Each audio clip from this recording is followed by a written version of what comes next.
After 10 years in the group sales office at Deer Valley Resort, Kirsten Fox got bitten by the wine bug, and in 2008 opened her first wine education company, Fox School of Wine.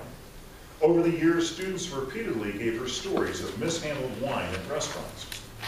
She remembers being a server herself in Nashville, where she was terrified when guests would order a bottle of wine. She would launch into some story of a random country singer's favorite mixed drinks to try to entice them to order something besides wine.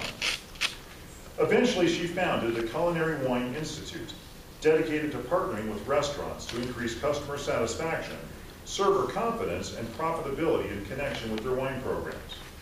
Her free resources, new book, and online sales training have helped hundreds of independent restaurants gain traction in the often confusing world of wine. She is delivering her second speech in the Competent Communicator Manual, which involves selecting an appropriate outline, making her message clear, using appropriate transitions, and creating a strong opening and conclusion. She'll be speaking today on the second most important food and wine pairing. Well, let me say that again. She'll be speaking today on the second most important food and wine pairing theory to know. Please welcome Kirsten Fox.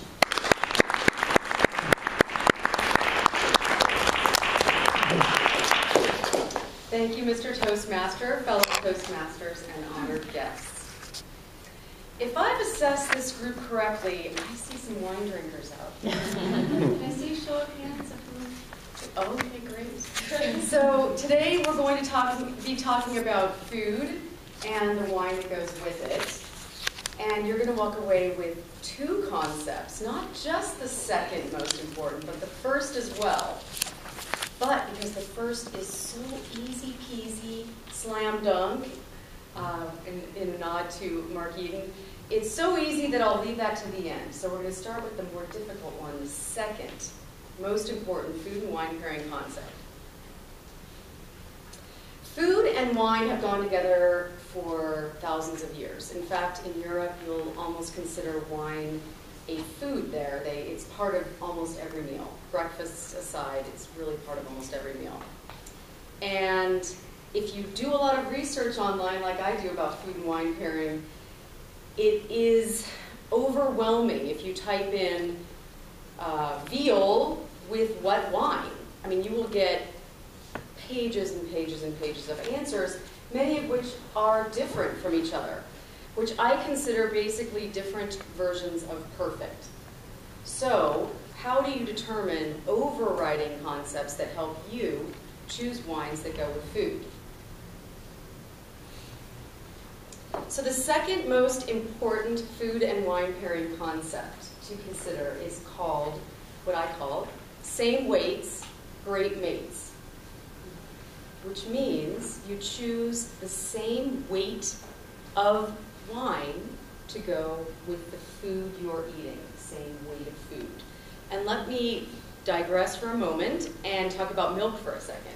So milk has three different levels of weight in your mouth: skim milk, whole milk, and cream.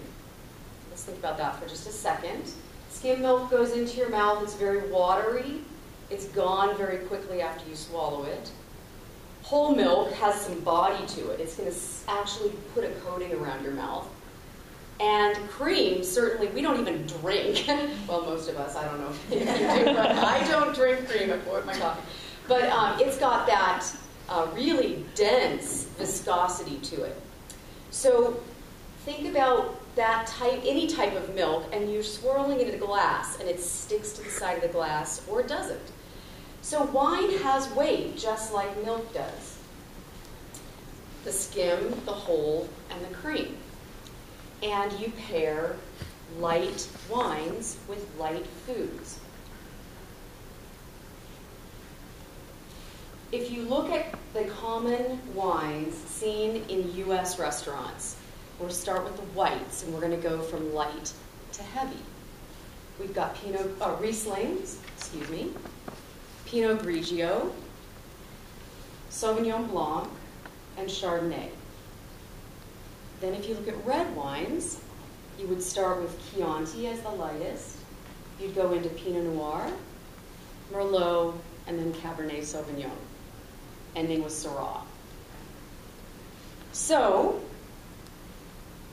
all you do is assess the food you're eating and pair the like style weight of wine to that food. How much richness, how much fat does the food you're eating have in it? So let's take some examples. Let's look at a piece of white fish with some lemon squeezed on it. So that is a very delicate food item in your mouth. It's actually, once you swallow it, the taste is gone very quickly. So you might look at the lighter side of the white list that I've given you, Pinot Grigio, also known as Pinot Gris, same grape. If you move then into a heavier style of food, say chicken, we'll do 2 chickens here, marsala. So, chicken piccata. It's got lemon, but it's also got a little butter, a little more richness to it. So that chicken is going to go with a medium weight wine of Sauvignon Blanc. And then you move to a heavier one, the chicken marsala, with the mushrooms and the butter and that in it. And that's going to go perfectly with the Chardonnay, the heavier wine. And now let's look at the beef side of the equation, the more the game, that kind of side. That's got more fat in it as a cut of meat. And so as those meats get more and more rich and dense with fat, you step up the weight of the wine, the red wines. So, starting with flank steak with Pinot Noir. Flank steak's very, very low in fat. Then you move into, say, a New York steak. You might put a Merlot with that. And then prime rib with all of that density and richness to it. A Cabernet would be perfect with that. So that's a wonderful second most important concept to learn. Light with light, medium with medium, heavy with heavy. Now the number 1 concept is